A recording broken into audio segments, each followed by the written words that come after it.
Menjelang perayaan Waisak yang jatuh pada tanggal 16 Mei mendatang, Vihara Maitreya Duta di Jalan Semeru 17 Ilir menggelar bazar makanan vegan yang dilakukan oleh Permata Bumi Sumbaksal. Sementara itu, saat puncak hari Waisak mendatang, Vihara Maitreya Duta akan melakukan peribadatan dengan menerapkan protokol kesehatan.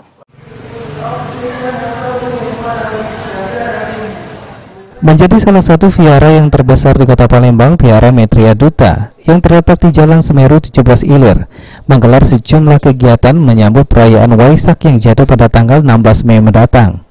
Salah satu kegiatan yang dilakukan di Vihara Maitreya Duta ialah penyelenggaraan bazar makanan vegan.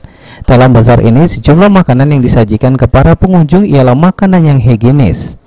Suryati selaku Ketua Permata Bumi Sumatera Bagian Selatan menjelaskan, selain melakukan bazar makanan vegan, Vihara Maitreya Duta juga pada tanggal 16 Mei atau pada saat puncak perayaan Waisak akan melakukan kegiatan peribadatan, di mana jamaah yang datang akan dibatasi dan wajib mematuhi protokol kesehatan.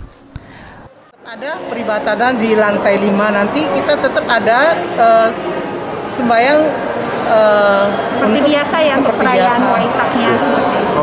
Ada nanti mungkin untuk sembahyang dibatasi atau bagaimana aja?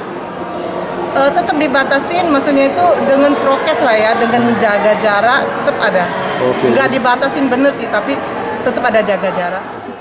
Perayaan Waisak tahun ini ialah perayaan yang pertama kali dilakukan secara bersamaan setelah 2 tahun tidak dilakukan akibat pandemi COVID-19. Firman Hidayat, PAL TV.